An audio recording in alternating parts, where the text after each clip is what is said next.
The beings are 3 to 4 feet tall and weigh 25 to 50 pounds. They have grayish skin and large heads. So not only did Lazar see discs there, he also saw aliens. What did these alien beings look like? He saw several different types, or one type, or?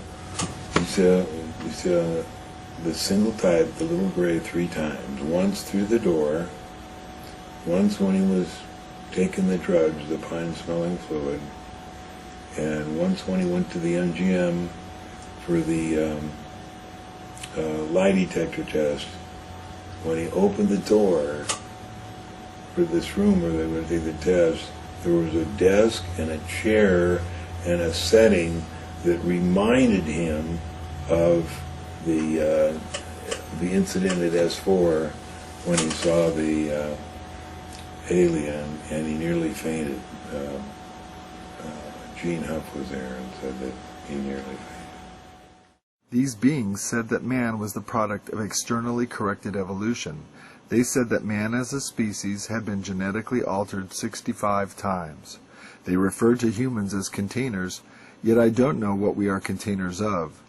As I'm sure you know now, it was impossible for me to corroborate the information. Was Lazar purposely brought to S4, do you think, to leak information? That's always been a possibility. It's always been a possibility to leak information to John there, false information, to lead them in a different direction. And I've never denied that. That could be true. John, that March 22nd tape with Lazar, why is that important in the history of ufology?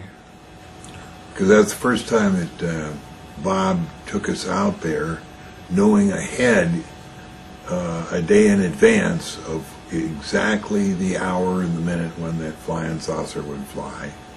And we saw it at that time. And how many minutes did you get on camera? Nothing on camera. The camera was on the bumper wheel. I forgot to take a picture. Because you were so caught up in the event at that time. Did you ever get any photos of UFOs that you took yourself? Have you ever taken? No, but Bob or George Knapp did the next Wednesday night of it going around. Now, have you ever had an experience with Wackenhut security? I know you and Bob and Jean and some of your wives went out one time. It's a famous story where you went out to film and were... Yeah, and other than the thing out in the desert, no experience. What was your feeling when you guys were being held by the sheriffs there at that time? Were you feeling in jeopardy at all, or fairly cool-headed? You've been through combat and a lot of different things. How does that rank as far as stress levels? Well, S4 let us go, and then when we got out onto the highway, that's when Doug, what was his name? The sheriff. The sheriff. That's when he stopped us, and he knew all of us. And he said, okay, hands against the car, all I want to know is 2 things. Why are there 5 guys in this car and there was only 4 on the test site? And where's the 9mm? And we just didn't say anything for an hour, and then pretty soon he said, I don't know why I'm supposed to tell you this, but what I'm supposed to tell you is to get out of here and never come back. How was Bob Lazar treated by the FBI agent on the debriefing the day after the night, viewing objects above Groom Lake with you? I don't know. Bob said it was pretty rough. What did he say happened? They took him out of the car with a gun in his ear and then said, now Bob, when we gave you this clearance, it didn't mean you were supposed to tell all your friends about the flying saucers. And what did Bob do after that in regard to disclosing information? Well, he didn't make up his mind then. He said that he didn't clearly say he wanted to stay or didn't want to stay, but eventually he decided not to stay. And eventually he left S4. Yeah. So is it possible Lazar was given false information in hopes that he would spread it, do you think? Or do you think this is what he discovered was actually what was going on? Where are you today on that?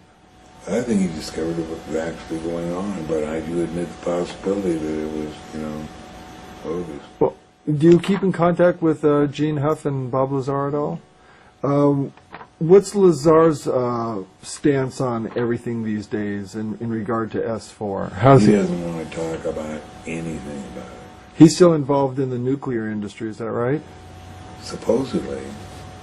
But he doesn't want to publicly come out or discuss it anymore because he feels threatened, because he doesn't want to be discredited? Well, he got his clearance back, and one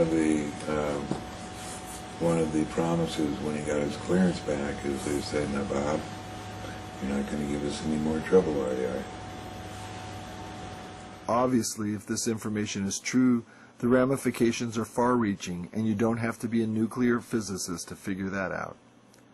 Lazar summed up his feelings when stating, "The hardware and technology that I was exposed to should be placed in the proper hands of the scientific community, and it is the right of every person on Earth to know that there is physical evidence which proves that there is life elsewhere, and that at least one form of that life has been here."